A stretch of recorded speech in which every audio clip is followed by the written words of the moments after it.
Chemistry के first chapter जो है केमिस्ट्री का फर्स्ट चैप्टर जो है some basic concepts in chemistry, ये फर्स्ट चैप्टर है केमिस्ट्री का, चाहे आईआईटी हो चाहे नीट हो, दोनों के प्रिपरेशन में। इस चैप्टर में, ये एनसीईआरटी का फर्स्ट चैप्टर है, इसमें 3 मेजर सेक्शंस हैं। ठीक है, पहला मोल कॉन्सेप्ट है जिसमें लगभग 5-6 लेक्चर्स लगते हैं। फिर स्टोइकियोमेट्री है जिसमें 3 लेक्चर लग जाएंगे मुझे, और लास्ट में कंसंट्रेशन है जिसमें 2 लेक्चर लगेंगे।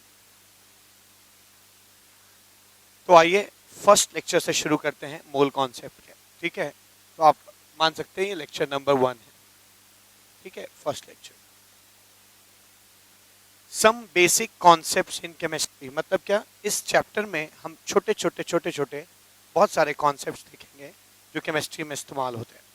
ठीक है, अब हमें आज मोल कॉन्सेप्ट से शुरू करना है, लेकिन मोल कॉन्सेप्ट से भी पहले हम केमिस्ट्री से शुरू करेंगे कि आखिर केमिस्ट्री है क्या।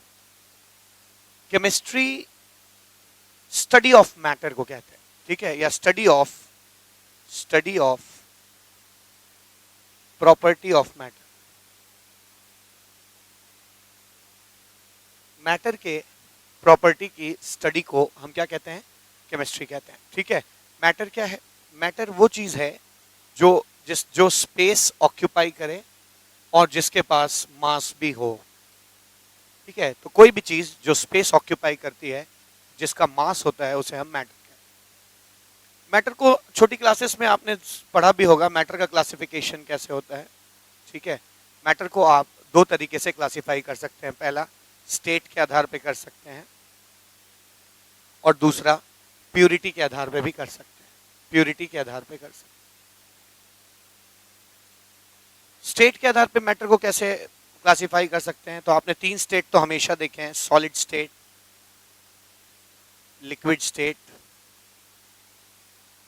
Gaseous state. आप सॉलिड को गर्म करेंगे, पिघल के लिक्विड हो जाएगा। लिक्विड को गर्म करेंगे, पिघल के क्या हो जाएगा, गैस हो जाएगा। गैस को और गर्म करेंगे आप, तो वो प्लाज्मा स्टेट में चला जाएगा। ये सूरज का कुछ भाग प्लाज्मा स्टेट में है। ठीक है, ये जो आग लगती है वो भी क्या होगा, प्लाज्मा स्टेट में होगा। ठीक है, और सॉलिड को बहुत ज्यादा ठंडा कर देने पे एक नया स्टेट ऑफ मैटर डेवलप करता है, जिसको हम क्या कहते हैं, बोस-आइंस्टीन कंडेंसेट।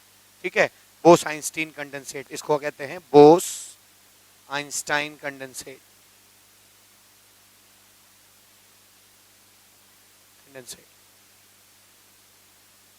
प्यूरिटी के आधार पर आप मैटर को 2 भाग में डिवाइड कर सकते हैं, प्योर सब्सटेंस और मिक्सचर्स।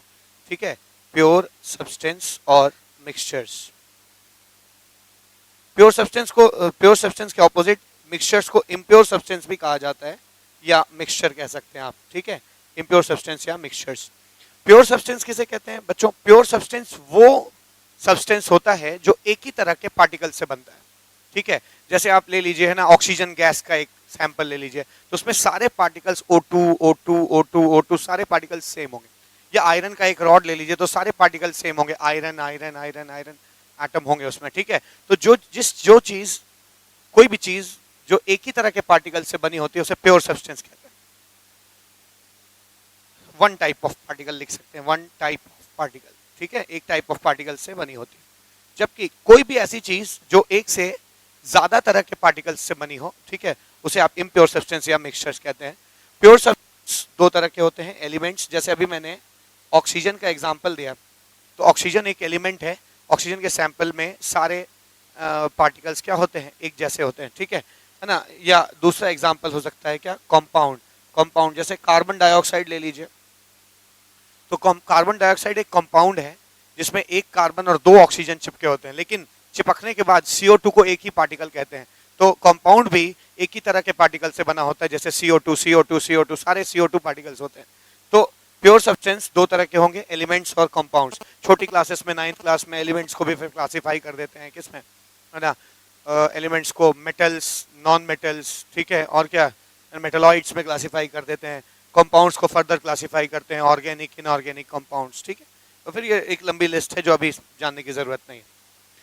इम्प्योर सब्सटेंस किसे कहते हैं? जो एक से ज्यादा तरह के पार्टिकल्स से बनते हैं, इनको आप मिक्सचर्स भी कह सकते हैं, ठीक है ना। जैसे सेलाइन वाटर, नमक घुला हुआ पानी, ठीक है, सेलाइन वाटर।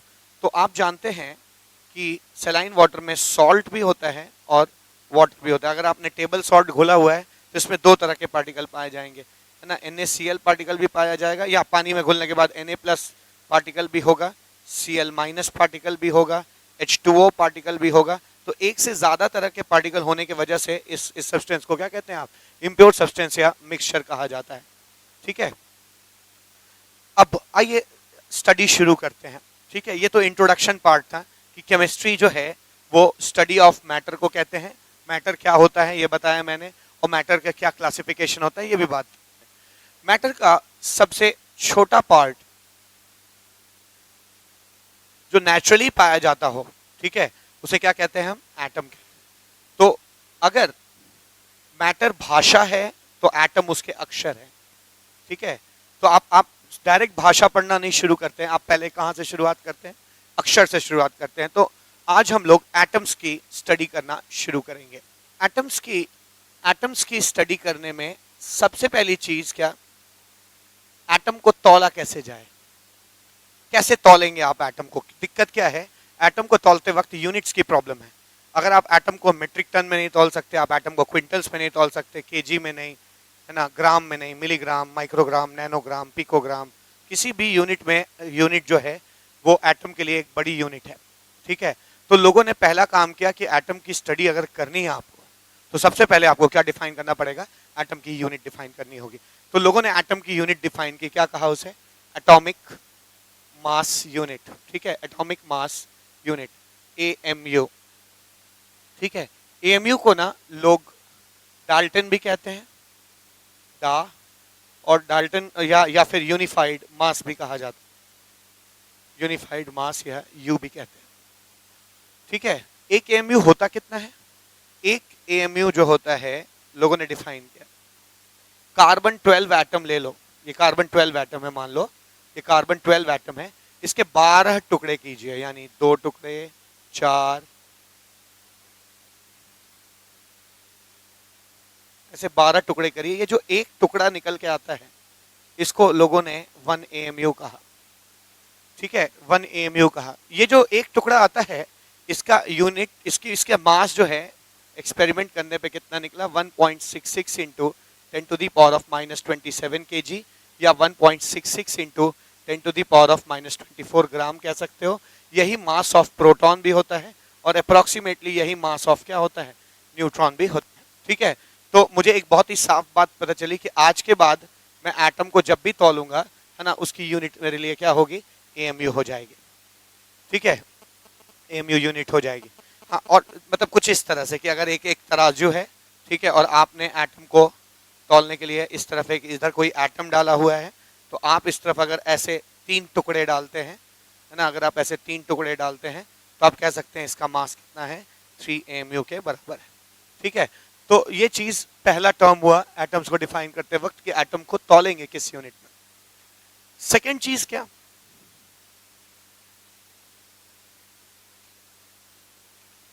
जब भी मैं कहता हूं कि मैं 75 किलो का हूं, 75 kgs, तो इसका क्या मतलब हुआ? जब भी मैं कहता हूं कि मैं 75 kg का हूं, इसका मतलब हो गया कि मैं 1 kg से 75 टाइम्स भारी हूं।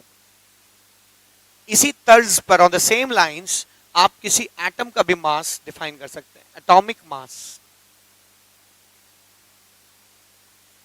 एटॉमिक मास, एक एटम के मास को एटॉमिक मास कहते हैं।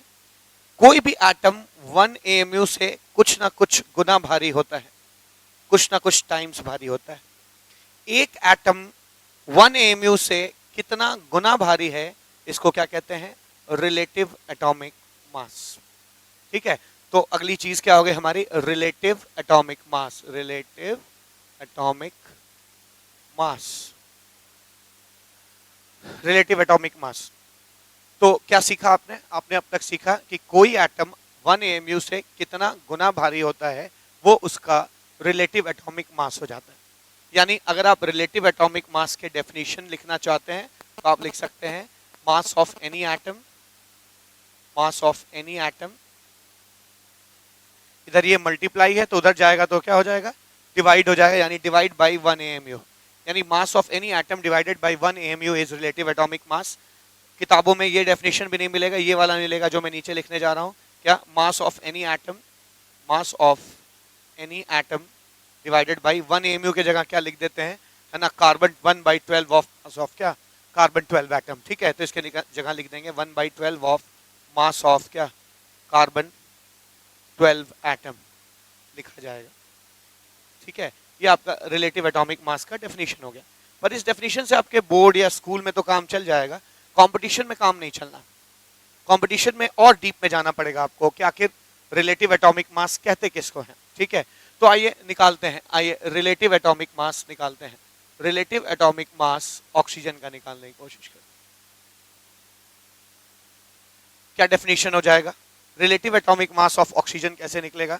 Relative atomic mass of oxygen इसी तरह पे निकालिए, mass of oxygen atom, mass of, इस फॉर्मूले से निकाल रहा हूं मैं, मास of any oxygen atom divided bye 1 AMU। ठीक है, हमें पता है कि एक ऑक्सीजन एटम में 8 प्रोटॉन, 8 न्यूट्रॉन और 8 इलेक्ट्रॉन होते हैं। ठीक है, 8 इलेक्ट्रॉन होते हैं। तो बड़ा ही सिंपल है इसका मास निकालना। कैसे? इस एटम का मास कैसे निकलेगा? सबका मास जोड़ दीजिए। ठीक है, सबका मास जोड़ दीजिए, यानी 8 into mass of proton plus 8 into mass of neutron plus 8 into mass of electron. ऐसे लिख सकते हैं भाई, ऑक्सीजन एटम का वेट कितना होगा, जितने उसके कंपोनेंट्स का वेट हो जाए, यानी 8 into mass of proton plus 8 into mass of neutron plus 8 into mass of electron is oxygen atom divided by 1 AMU। ठीक है, इलेक्ट्रॉन को तुम नेग्लेक्ट कर सकते हो क्योंकि एक इलेक्ट्रॉन का मास जो होता है वो प्रोटॉन के मास से 1837 गुना छोटा होता है। ठीक है ना, तो इसको आप है ना अप्रोक्सीमेटली 0 मान सकते हैं। ठीक है, इसको 0 मान लीजिए, इस इलेक्ट्रॉन के मास को लगभग नगण्य माना जा सकता है। तो आप लिख सकते हैं 8 into mass of proton plus 8 into mass of neutron by 1 AMU, ऐसे लिखा जा सकता है। यानी 8 इंटू, अच्छा एक अच्छी बात क्या है कि प्रोटॉन और न्यूट्रॉन का मास कितना होता है? 1 AMU होता है। ठीक है, प्रोटॉन और न्यूट्रॉन का मास 1 AMU होता है, इसलिए आप यहां पर क्या लिख सकते हैं? 8 इंटू क्या लिख सकते हैं?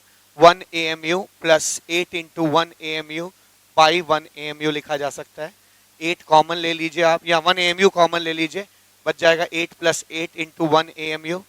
ठीक है, बाई 1 AMU, और ये कट जाएगा, यानी ये कितना आ गया? 16। तो मैं देख रहा हूं कि रिलेटिव एटॉमिक मास जब मैंने ऑक्सीजन का निकालना शुरू किया तो मुझे पता चला कि ऑक्सीजन का रिलेटिव एटॉमिक मास कितना निकल के आया? 16। और ये 16 है क्या? 8 और 8 है। 8 और 8 क्या है? प्रोटॉन और न्यूट्रॉन के की संख्या है। तो मुझे एक चीज समझ में आई कि अगर रिलेटिव एटॉमिक मास ऑक्सीजन का निकालना है तो कुछ नया काम करने की जरूरत नहीं है, उसके नंबर ऑफ प्रोटॉन और न्यूट्रॉन को जोड़ दीजिए। तो अगर ये बात ऑक्सीजन के लिए ट्रू है तो वो सबके लिए ट्रू हो जाएगी। यानी किसी भी एटम का आप रिलेटिव एटॉमिक मास निकालना चाहते हैं तो आप उसमें नंबर ऑफ प्रोटॉन और नंबर ऑफ न्यूट्रॉन्स को क्या करिए? जोड़ दीजिए। तो ये एक नया डेफिनेशन मिल गया। ये डेफिनेशन स्कूल में चल जाएगा कि what is relative atomic mass? Relative atomic mass is mass of any atom divided by 1/12 of mass of क्या? Carbon 12 atom. ठीक है, लेकिन अगर आपको रिलेटिव एटॉमिक मास निकालना हो, है ना, किसी एटम का, तो ये फॉर्मूला काम नहीं आएगा। काम क्या आएगा कि उस एटम में जितने नंबर ऑफ प्रोटॉन और जितने नंबर ऑफ न्यूट्रॉन्स हैं उनको जोड़ दीजिए, रिलेटिव एटॉमिक मास आ जाएगा। अब अगर कोई एटम आपको दिया हुआ है, ठीक है, और उसके नंबर ऑफ प्रोटॉन और न्यूट्रॉन निकल जाएं तो आप बड़े आराम से उसका रिलेटिव एटॉमिक मास निकाल सकते हैं। ठीक है ना। फॉर इंस्टेंस हाइड्रोजन है, 1 प्रोटॉन 0 न्यूट्रॉन, तो हाइड्रोजन का रिलेटिव एटॉमिक मास कितना हो जाएगा? 1। या हीलियम ले लीजिए, हीलियम कितना हो जाएगा? 2 + 2 4। या लिथियम ले लीजिए, कितना हो जाएगा? 3 + 4 कितना? 7। ठीक है, या बेरिलियम ले लीजिए, 4 + 5 कितना हो जाएगा? 9। On the same lines carbon का कितना हो जाएगा? 6 + 6 14। ठीक है, नाइट्रोजन 6 + 6 12, नाइट्रोजन 7 + 7 कितना हो जाएगा? 14 ...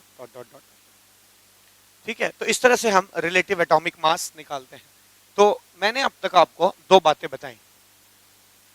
पहली चीज मैंने क्या सिखाया कि एटम को तौलने के लिए जिस यूनिट का हम इस्तेमाल करते हैं उसको क्या कहते हैं, atomic mass unit. Atomic mass unit कितना होता है, कार्बन 12 का 12वां भाग या 1.66 इंटू 10⁻27 kg, यानी ये मास ऑफ प्रोटॉन और मास ऑफ न्यूट्रॉन के बराबर होते हैं। एक बात।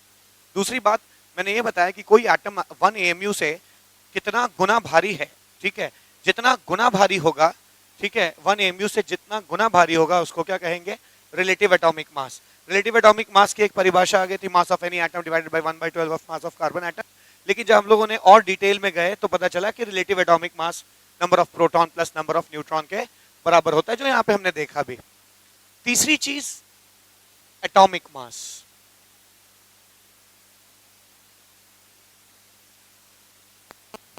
तीसरी चीज एटॉमिक मास।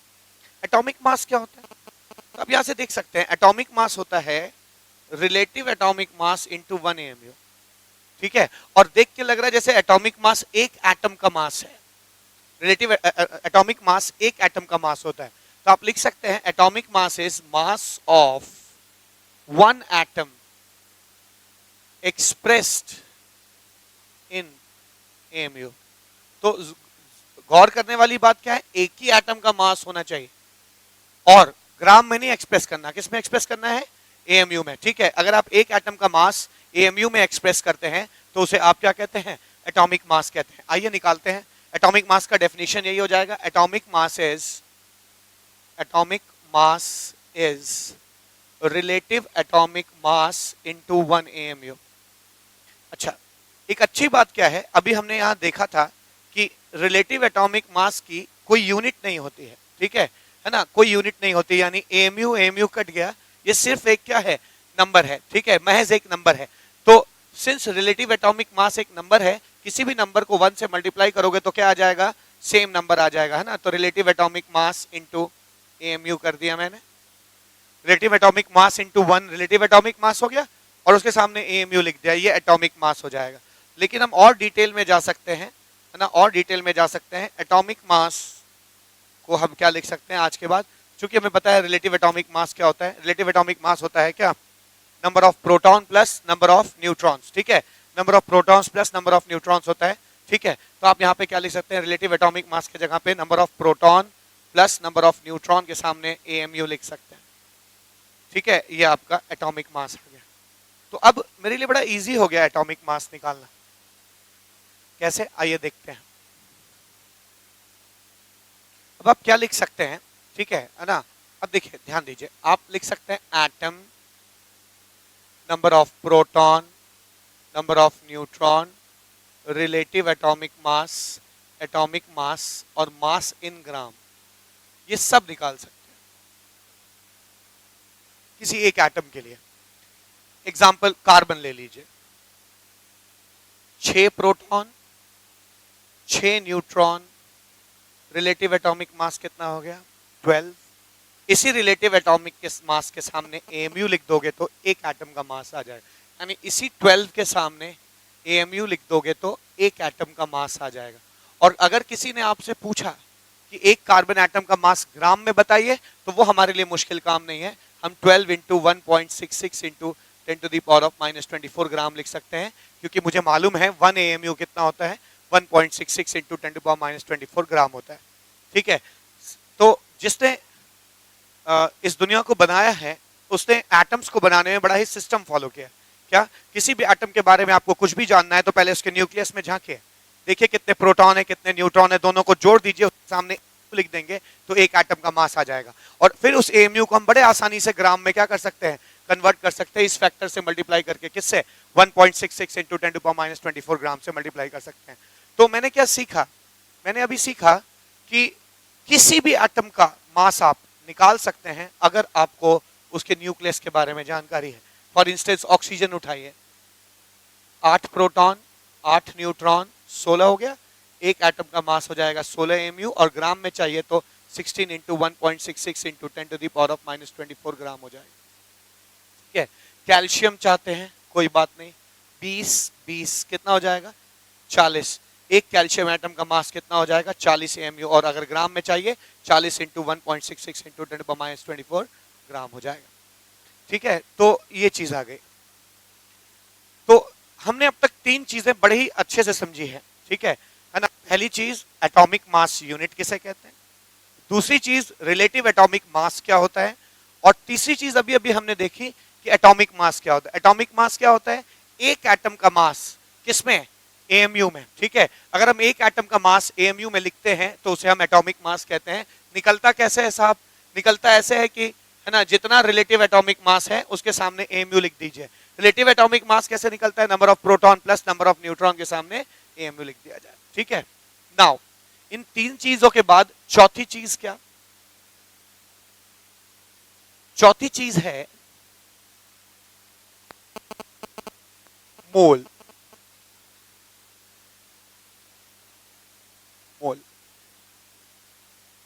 आज तक छोटी क्लासेस में हमें यह कहा गया कि मोल क्या होता है, तो छोटी क्लासेस में मोल का मतलब बच्चे को याद करा दिया जाता है 6.023 इंटू 10⁻23 इज मोल। मोल ये नहीं है। मान लीजिए, देखिए मोल को पहले समझना होगा, आखिर मोल बड़े नंबर्स बहुत जगह इस्तेमाल होते हैं, पर केमिस्ट्री में ही मोल की क्या जरूरत है। मोल हम एस्ट्रोनॉमी में इस्तेमाल कर सकते हैं, हम कह सकते हैं ये तारा उस तारे से 5 मोल किलोमीटर दूर है। ठीक है, पर हम ऐसा कहते नहीं, हमें मोल की कोई जरूरत नहीं है एस्ट्रोनॉमी में। ठीक है, या बड़े नंबर्स जहां भी इन्वॉल्व होते हैं वहां मोल की जरूरत नहीं पड़ती, पर केमिस्ट्री में पड़ती है। क्यों, आइए देखते हैं। मान लीजिए मैं एक लिखता हूं कि एक रिएक्शन है 1 nitrogen plus thrice hydrogen changes into twice ammonia. मैं रिएक्शन लिख रहा हूं, ठीक है। अब इन नंबर्स को अक्सर बच्चा समझता है ये मोल है, नहीं नहीं नहीं, ये मोल नहीं है, ये स्टोइकियोमेट्रिक कोफिशिएंट्स है। They are mere a ratio of numbers जिसमें ये चीजें रिएक्ट और प्रोड्यूस होती हैं।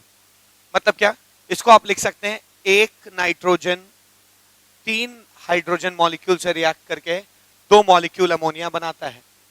आप ये भी लिख सकते हैं 100 नाइट्रोजन 300 हाइड्रोजन से रिएक्ट करके 200 अमोनिया बनाता है। 1 दर्जन नाइट्रोजन 3 दर्जन हाइड्रोजन से रिएक्ट करके 2 दर्जन अमोनिया बनाता है। 1 मिलियन नाइट्रोजन 3 मिलियन हाइड्रोजन से रिएक्ट करके 2 मिलियन अमोनिया बनाता है। They are numbers ratio. Chemistry को नंबर्स में पढ़ना इजी है, ठीक है, हम केमिस्ट्री को नंबर्स में पढ़ते हैं, नंबर्स में पढ़ना इजी है, तो केमिस्ट्री नंबर्स में पढ़ी जाती है। पर एक दिक्कत है, जो केमिस्ट्री पढ़ने वाला है उसे नंबर्स की प्रोसेसिंग उतनी अच्छी से नहीं करता उसका दिमाग, है ना। हम इंसानों का दिमाग नंबर्स की प्रोसेसिंग नहीं करता। जैसे अगर मैं कि 3.0115 into 10 to the power of 22 atoms of water, तो आपके दिमाग में समझ में नहीं आया कितना वाटर, ठीक है। लेकिन अगर मैं तुमसे कहूं कि ये 0.9 ग्राम वाटर की बात कर रहा हूं, तो आप तुरंत समझ, अच्छा 1 ग्राम वाटर के आसपास है, इतना सा होगा, ठीक है। तो हमारा दिमाग नंबर्स की अच्छी प्रोसेसिंग नहीं करता। अभी मैंने कहा 3.0115 into 10 to the power of 22 molecules of water, दिमाग में इमेज नहीं बना। लेकिन 0.9 ग्राम ऑफ वाटर कोई भी बच्चा भी समझ लेगा, 0.9 means approximately 1 gram of water, मतलब लगभग एक इतना सा होगा, ठीक है। तो हमारा इंसान ह्यूमन ब्रेन जो है वो मास को अच्छा प्रोसेस करता है।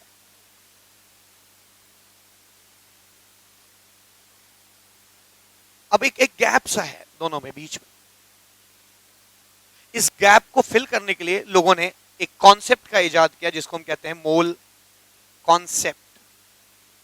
अब ये कॉन्सेप्ट की खूबसूरती क्या है, इसको अगर आप मास बताएंगे तो ये नंबर बताएगा, और अगर आप इस कॉन्सेप्ट को नंबर बताएंगे तो ये मास बताएगा।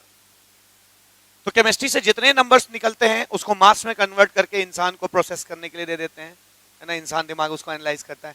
इंसान दिमाग मास में जो भी चीज देता है उसको केमिस्ट्री में नंबर्स में कन्वर्ट करके यूज कर देते हैं।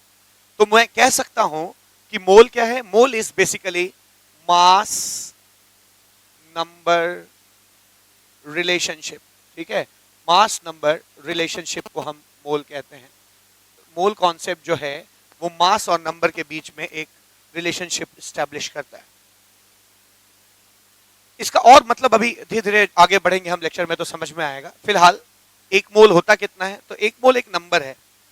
कहते हैं 12 ग्राम कार्बन ले लो, उसमें जितने नंबर ऑफ एटम्स मिलेंगे आप,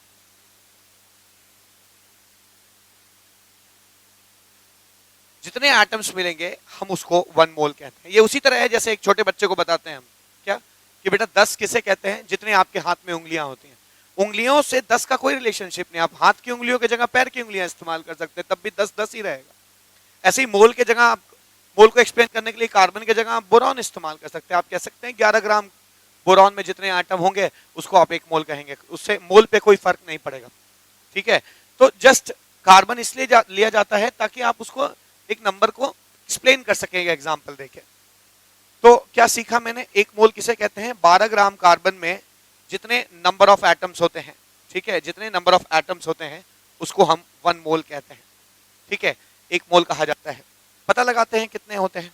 यार हमें एक कार्बन एटम का मास मालूम है, अभी थोड़ी देर पहले मैंने इसी लेक्चर में सिखाया आपको कि एक एटम का मास कैसे निकालते हैं, number of proton plus number of neutron दोनों जोड़ लीजिए, उसके सामने क्या लिख दीजिए, AMU लिख दीजिए, उसका मास आ जाता है। ठीक है, तो एक कार्बन एटम का मास कितना हो जाएगा, 12 AMU, मतलब एक एटम।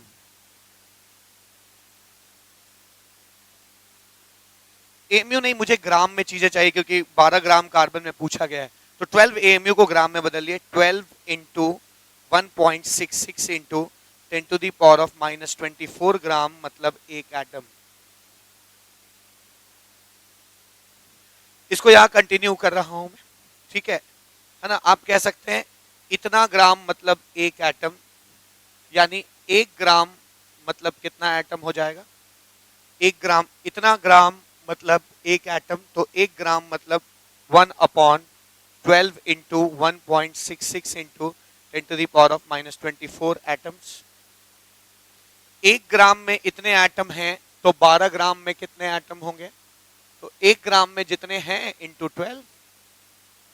भाई 12 ग्राम में कितने एटम होंगे, 1 ग्राम में जितने होंगे इंटू 12। 1 ग्राम में कितने एटम हैं, इतने हैं, कितना हो जाएगा 1/12 into 1.66 into 10 to the power of -24, 12 12 cut जाएगा। 12 ग्राम कार्बन में कितने एटम हैं, 1/1.66 into 10 to the power of -24 atoms हैं, जिसको तुम सॉल्व करोगे तो क्या निकल के आएगा 6.023 into 10 to the power of 23, और एक्यूरेट वैल्यू लोगे तो ये वैल्यू आ जाएगी। तो मैंने अभी अभी सीखा कि 12 ग्राम कार्बन में कितने एटम है, निकल गया है ना। आप कह सकते हैं आज के बाद 1 मोल किसे कहते हैं, 12 ग्राम कार्बन में जितने एटम होते हैं, कितने एटम होते हैं 1/1.66 into 10 to the power of -24 atom होते हैं, जो कि सॉल्व करने पर 6.023 into 10 to the power of 23 आता है, जिसको आप एवोगैड्रो नंबर भी कह सकते हैं। ठीक है, तो मैंने अभी अभी 1 मोल डिराइव किया पहली बार आपके लिए कि 1 मोल किसे कहते हैं। ये नंबर बहुत स्पेसिफिक है, याद रखिए, ये AMU की वैल्यू का रेसिप्रोकल है।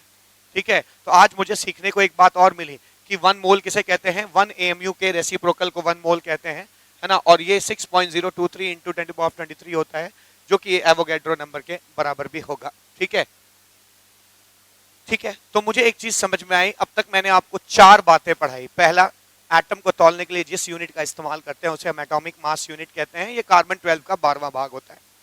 दूसरी चीज, रिलेटिव एटॉमिक मास किसे कहते हैं बच्चों, रिलेटिव एटॉमिक मास का मतलब होता है कोई एटम 1 AMU से कितना गुना भारी है, उसको हम रिलेटिव एटॉमिक मास कहते हैं। ये निकलता कैसे है, number of proton plus number of neutron को जोड़कर निकल जाता है। तीसरी चीज मैंने बताई आपको एटॉमिक मास, एटॉमिक मास किसे कहते हैं, एक एटम का मास AMU में अगर निकाला जाए तो उसे हम एटॉमिक मास कहते हैं। ठीक है, और ये निकलता कैसे है, रिलेटिव एटॉमिक मास के सामने AMU लिख देते हैं। रिलेटिव एटॉमिक मास कैसे निकलता है, number of proton plus number of neutron के सामने AMU लिख दीजिए, या number of proton plus number of neutron जोड़ने पर रिलेटिव एटॉमिक मास आ जाता है। ठीक है, चौथी चीज मैंने बताया मोल, मोल अलग है, मोल कॉन्सेप्ट अलग है। मोल कॉन्सेप्ट क्या करता है, मास और नंबर के बीच में एक रिलेशनशिप को स्टैब्लिश करता है। मोल क्या है, मोल महज एक नंबर है ना। इस नंबर को परिभाषित करने के लिए, डिफाइन करने के लिए क्या कहा जाता है कि 12 ग्राम कार्बन में जितने एटम्स होते हैं उसको हम 1 मोल कहते हैं। और बहुत ही सिस्टमैटिकली हम लोगों ने, है ना, 12 ग्राम कार्बन में कितने एटम है उसे निकाला, और आज के बाद उसको हम 1 मोल कहेंगे। पांचवी और आखिरी बात जो मुझे इस लेक्चर में सिखानी है वो है gram atomic mass. Gram atomic mass, gram atomic mass किसे कहते हैं, इसे भी समझा जाए। ठीक है, ग्राम एटॉमिक मास किसे कहते हैं। ग्राम एटॉमिक मास का मतलब होता है, एटॉमिक मास का मतलब क्या होता है, एटॉमिक मास का मतलब अभी थोड़ी देर पहले बताया मैंने, एक एटम का मास किसमें, एएमयू में। ग्राम एटॉमिक मास का मतलब क्या होता है, एक मोल एटम का मास किसमें, ग्राम में। ठीक है, तो gram atomic mass is mass of one mole atom, mass of one mole atom, एक मोल एटम का mass of one mole atom expressed in grams. एक मोल एटम का मास अगर आप ग्राम में निकालिए तो उसे आप ग्राम एटॉमिक मास कहते हैं। आइए निकालते हैं, ग्राम एटॉमिक मास निकालते हैं। चलिए ऑक्सीजन का निकालते हैं। एक ऑक्सीजन एटम का मास कितना होगा, सोचने की जरूरत नहीं, अभी पढ़ाया मैंने थोड़ी देर पहले। Number of proton plus number of neutron के सामने क्या लिख दीजिए, एएमयू। यानी एक ऑक्सीजन में 8 और 8 16 प्रोटॉन और 16 8 और 8 प्रोटॉन 8 न्यूट्रॉन होते हैं, 16 एएमयू एक ऑक्सीजन एटम का मास हो गया। ठीक है, तो 10 का कितना होगा, इंटू 10। 20 ऑक्सीजन एटम का मास कितना होगा, इंटू 20। तो एक मोल का कितना होगा, इंटू 1 मोल। ऐसे लिख सकते हैं। ठीक है, इस चीज को मैं लिख सकता हूं 16 into 1.66 into 10 to the power of -24 gram. ठीक है, ये क्या हो जाएगा। अब बच्चों एएमयू को हम किस में कन्वर्ट कर सकते हैं, ग्राम में कन्वर्ट कर सकते हैं। ठीक है, कैसे कन्वर्ट करेंगे, एक AMU 1.66 into 10 to the power of -24 gram होता है। ठीक है, अब क्या हो जाएगा, into 6.023 into 10 to the power of 23 लिख सकते हैं। ठीक है, ये कितना आ जाएगा, मैंने यहाँ पे एएमयू को ग्राम में कन्वर्ट कर दिया क्योंकि ग्राम एटॉमिक मास ग्राम में निकाला जाता है। ठीक है, ये कितना आ जाएगा, 16 into 1.66 into 10 to the power of -24 gram into, है ना। इस नंबर को अभी अभी हमने देखा, एवोगैड्रो नंबर को आप क्या लिख सकते हैं, 1/1.66 into 10 to the power of -24 लिख सकते हैं। यानी यहाँ पे आप क्या लिख सकते हैं, 1/1.66 into 10 to the power of -24। ये और ये कैंसिल हो जाएगा और कितना निकल के आया, 16 ग्राम। अब यहाँ पे मैंने एक चीज देखी, क्या कि एक एटम के मास और एक मोल एटम के मास में कोई डिफरेंस नहीं है मैग्नीट्यूड का, बस किसका अंतर है, यूनिट का अंतर है। तो जानबूझकर मोल एक ऐसा नंबर लिया गया जो 1/AMU के, जानबूझ के मोल को एक ऐसा नंबर लिया गया जो AMU का रेसिप्रोकल था, ताकि AMU को जब भी ग्राम में कन्वर्ट करेंगे तो ये फैक्टर और ये रेसिप्रोकल है, ये वाला फैक्टर दोनों कैंसिल हो जाएं और दोनों की वैल्यू क्या निकल के आ जाए, सेम निकल के आ जाए। आप अगर मोल इससे छोटा लेते, इस नंबर से छोटा लेते, तो ये वैल्यू 16 से ज्यादा आती। तो आपको एक एटम का मास अलग याद करना पड़ता है, एक मोल का मास अलग याद करना पड़ता है। तो मोल जो नंबर है एक्चुअली एक सेटिंग है, हमने एक नंबर सेट किया है जो ऐसा है कि एएमयू में जब हम एएमयू को ग्राम में कन्वर्ट करेंगे तो उस नंबर से मल्टीप्लाई करने के बाद चीजें 1 हो जाएंगी और ये नंबर क्या हो जाएगा, सेम हो जाएगा। इसका क्या मतलब हुआ, इससे बहुत आसानी हो जाएगी। अब आपको एक एटम का मास याद करना और एक मोल का मास याद करना अलग अलग नहीं करना की जरूरत पड़ेगी। मोल ऐसा नंबर है जो इससे मल्टीप्लाई होकर 1 हो जाता है और इसका मैग्नीट्यूड, यानी एक एटम और एक मोल एटम का मैग्नीट्यूड क्या रहता है, सेम रहता है। ठीक है, तो मैंने आज 5 चीजें आपको पढ़ाई। पहला एटॉमिक मास यूनिट, दूसरा रिलेटिव एटॉमिक मास, तीसरा एटॉमिक मास, चौथा मोल और पांचवा ग्राम एटॉमिक मास। आज के पूरे लेक्चर की जो समरी है वो ये है। अगर आपको ये बात समझ में आ जाती है तो आज के लेक्चर का मेरा मकसद पूरा होता है। मान लीजिए एक एटम है, ये number of proton, number of neutron, relative atomic mass, gram atomic mass. मैं याद दिलाऊं, एटॉमिक मास एक एटम का मास होता है और ग्राम एटॉमिक मास एक मोल एटम का मास होता है।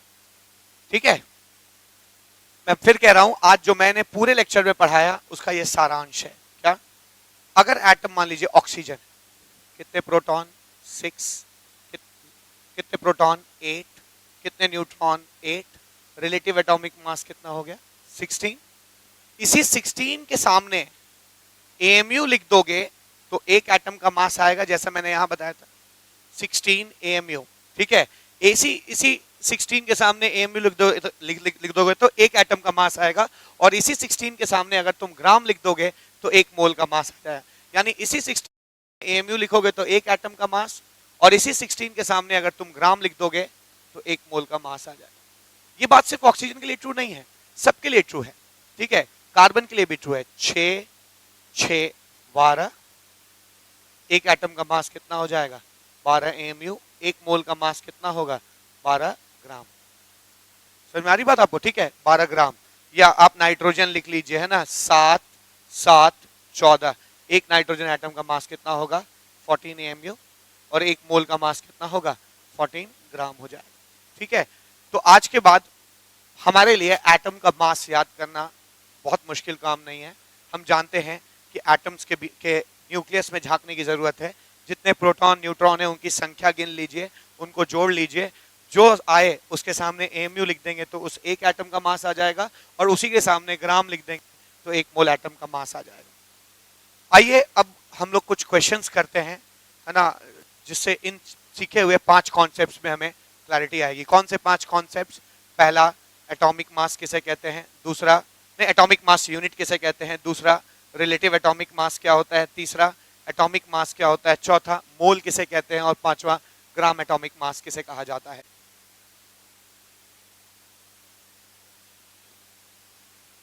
आइए अब इस चीज पे क्वेश्चन करें, जो चीजें हमने सीखी हैं उन पे, ठीक है। Question number 1, find the number of moles in 20 gram of calcium, ठीक है। तो मैंने अभी सिखाया था आपको कि कैल्शियम में 20 प्रोटॉन 20 न्यूट्रॉन होते हैं, दोनों को जोड़ दीजिए, कितना है 40। 40 ग्राम कैल्शियम का मतलब कितने मोल हो गए, एक।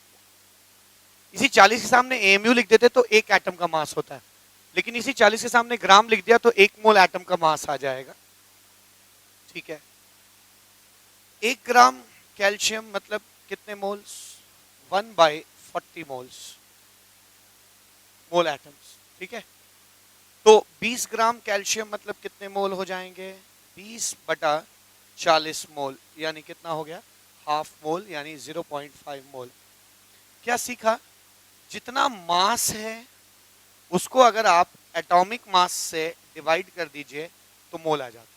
यानी मैंने क्या सीखा, अगर आपको मास या वेट दिया है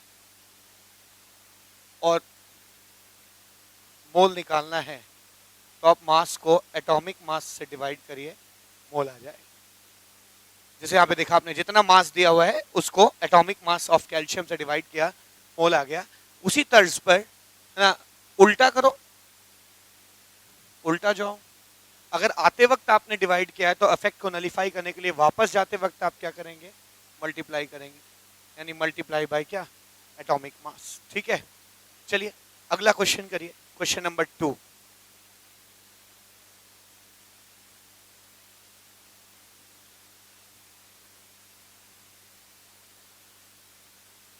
question number 2, find the mass of, find the mass of 1.2 moles of aluminium atom.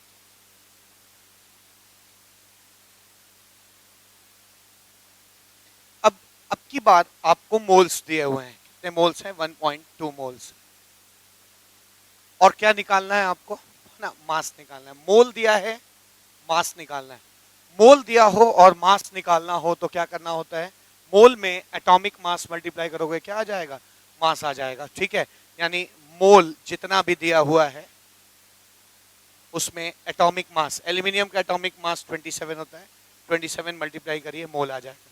आप इसको यूनिट्स भी लिख सकते हैं, इसकी यूनिट मोल्स होती है और एटॉमिक मास की यूनिट होती है ग्राम पर मोल, ठीक है। मोल मोल कट जाएगा, है ना, कितना आ जाएगा 12, इसको आप मल्टीप्लाई करिए, 12 7 84, 12 2 24 और 8 32, 32.4 ग्राम, ठीक है। तो एक चीज क्लियर हो गया कि अगर मुझे मास दिया है और मोल निकालना हो तो मैं एटॉमिक मास से डिवाइड करूंगा, और अगर मोल दिया है और मास निकालना है तो मैं एटॉमिक मास मल्टीप्लाई करूंगा। ठीक है, आइए क्वेश्चन नंबर 3 देखते हैं।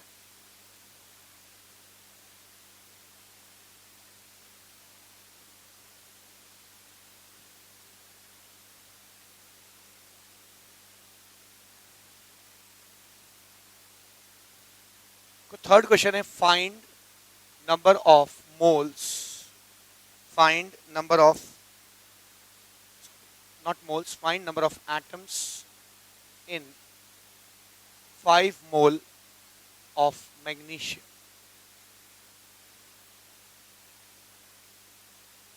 आइए सीखते हैं बच्चों, एक मोल का मतलब कितना होता है? एक मोल का मतलब होता है 6.023 into 10 to the power of 23। तो 5 मोल में कितने एटम होंगे? 5 into 6.023 into 10 to the power of 23। यानी जितने नंबर ऑफ मोल्स दिए हों उसमें अगर आप एवोगैड्रो नंबर मल्टीप्लाई कर देते हैं तो नंबर्स आ जाता है। ये नंबर्स है, नंबर ऑफ एटम्स, यानी और ये मोल है। यानी मोल से नंबर अगर जाना है तो बहुत कुछ मेहनत करने की जरूरत नहीं, जितने नंबर ऑफ मोल्स दिए हैं उसमें एवोगैड्रो नंबर मल्टीप्लाई करेंगे तो आपको नंबर आ जाए।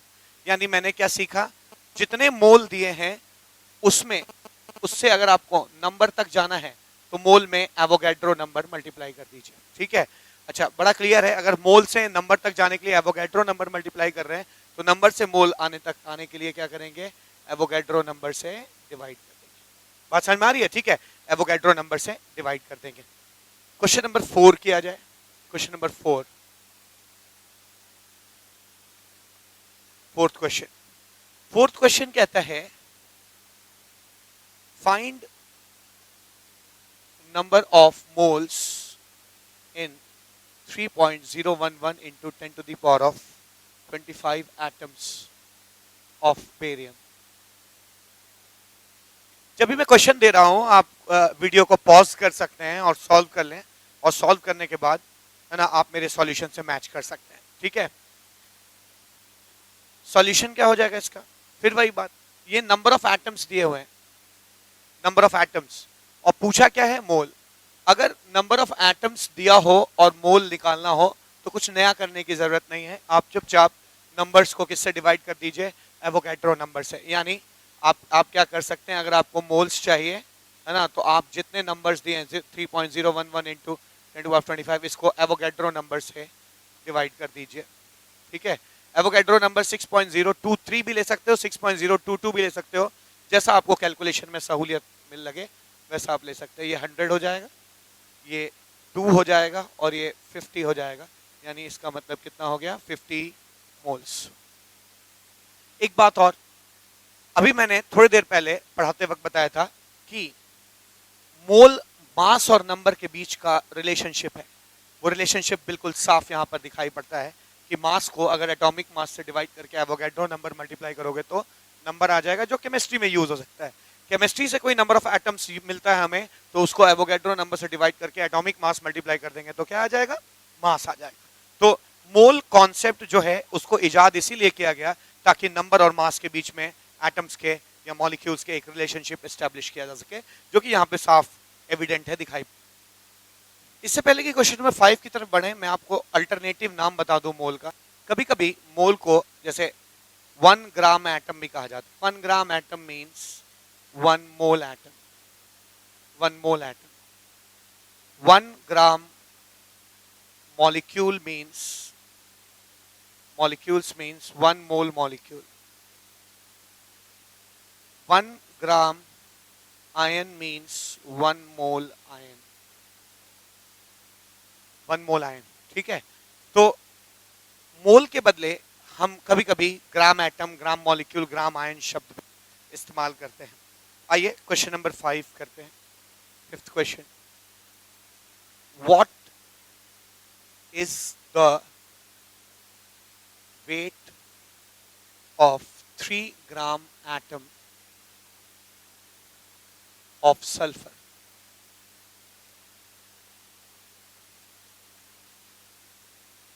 अब यहां पे साफ दिखाई पड़ रहा है क्या कि 3 ग्राम एटम लोग कंफ्यूज करते हैं, ग्राम मतलब कहीं मास तो नहीं, नहीं नहीं, 3 ग्राम एटम मीन्स 3 मोल एटम, ठीक है। मोल्स कितने हैं? 3। क्या निकालना है? मास। मोल से मास कैसे आता है? मोल से मास कैसे आता है? मोल में एटॉमिक मास मल्टीप्लाई करेंगे तो क्या आ जाएगा? मास आ जाएगा, यानी number of moles into sulphur का एटॉमिक मास कितना होता है? 32, ठीक है। आप 32 मल्टीप्लाई कर दीजिए, कितना आ जाएगा? 3 2 6 3 9 96 ग्राम्स, ठीक है। अगला क्वेश्चन करते हैं, question number 6।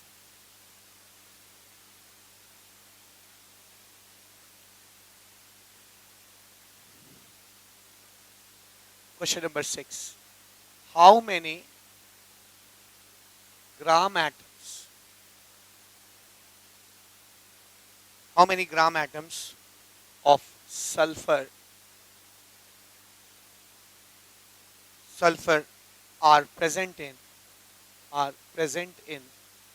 144 gram of sulfur?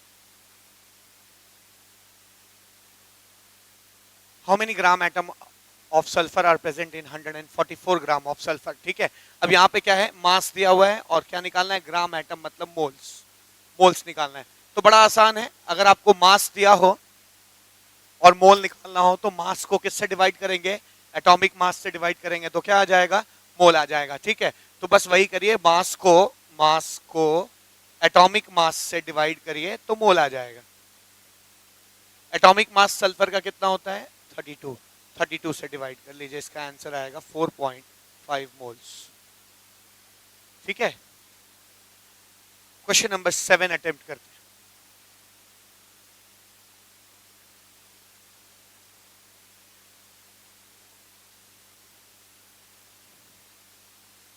Question number 7 कहता है the ratio of mass of silver atom, the ratio of mass of silver atom to mass of carbon atom is 9:1. Find mass of 1 mole carbon atom. Find mass of 1 mole carbon atom if mass of find the mass of 1 mole carbon atom if mass of 1 mole sulfur atom is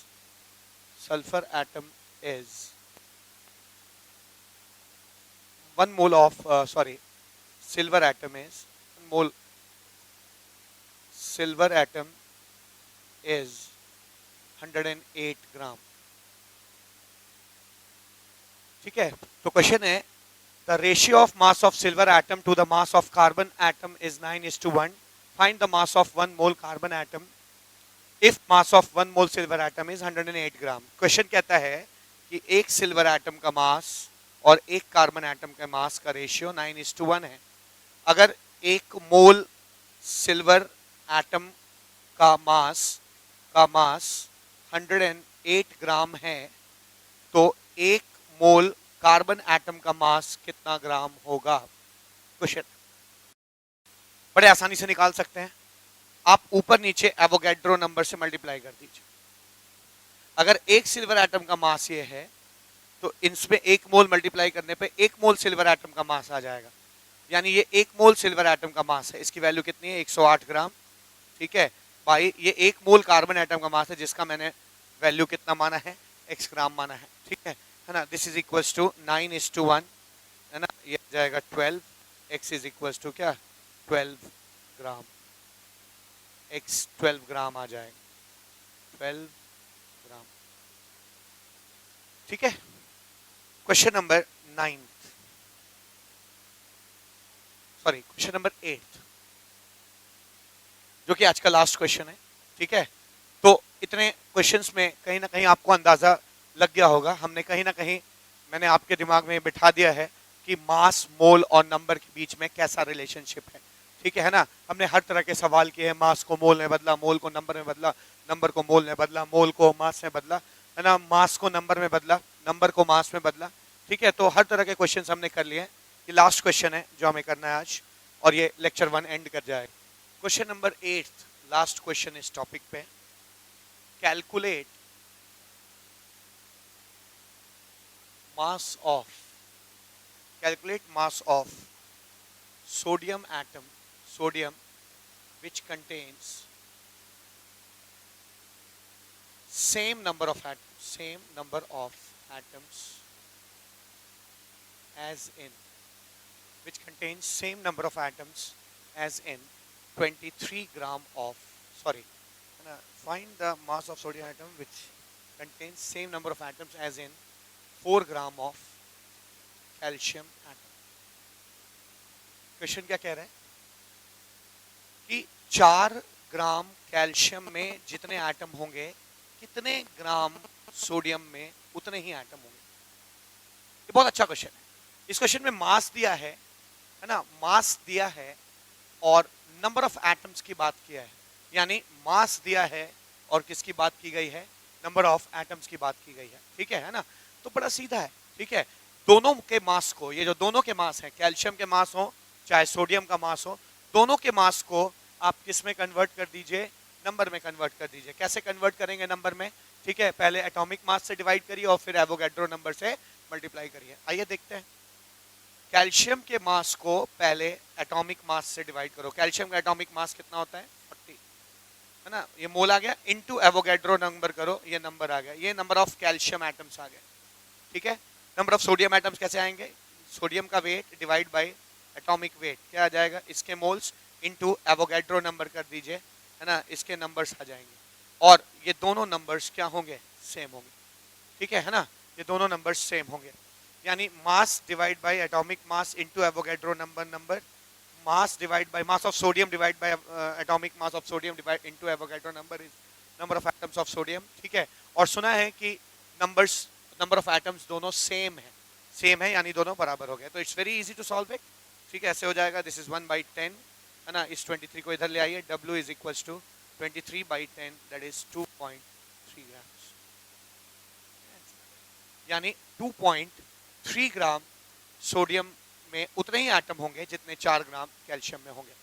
so ladies and gentleman, this is the end of lecture 1, जिसमें हमने काफी काम किया हम लोगों ने। मैंने आपको बताया कि, मैं समराइज कर दूं, है ना, हमने बताया कि केमिस्ट्री स्टडी ऑफ मैटर है।